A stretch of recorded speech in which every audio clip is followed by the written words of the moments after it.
It's not that easy being green, having to spend each day the color of the leaves.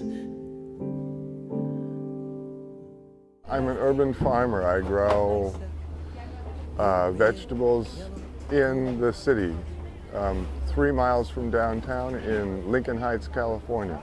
My dad has his own stand, so he grows his own food in the back of his house. It's a certified farm and everything. It's a ½ acre. He grows his own food, and then he takes the vegetables that he grows and he makes them into salsa and pickles and soup and stuff, and he sells them at the farmers market. I'm just picking up some vegetables. I'm going to cook dinner tonight, so I want to pick up some vegetables. I have a company called Poppy's Naturally Clean. It's all natural, non-toxic cleaning products that I've developed myself, and they're eco-friendly and green. They're good for the environment, good for you. It's reducing toxins in the home is what I sell, and then along with that I sell other products that are complement my products and are also good for the environment. They're made from recycled materials and environmentally friendly. I'm fundamentally green. I'm an urban farmer. So the idea of, interesting thing maybe in terms of that is that LA used to be the most agricultural county in the country in the 40s, and now there's nothing left. So my farm is very much a gesture about being green within the context of the city. I'm not as green as I'd like to be. My showers are like 45 minutes long because my hair is ridiculous and all sorts of things, but I try to reuse as much as I can. Instead of throwing out plastic bags that I get at the grocery store, I use them for trash bags and other things, and I use them over and over and over again. And you know, my dad grows his own food, and so I use a lot of the vegetables that he makes in my own food, and I always try to, when I buy food from the store, whatever packaging it comes in, I try to use that as much as possible in terms of storage and for grease from cooking. Being mindful of how your actions affect the environment, choices you make matter. Being green to me would be respecting the environment. It's really important that we all tune in now to ways of making the environment healthy, the earth healthy again, and ourselves.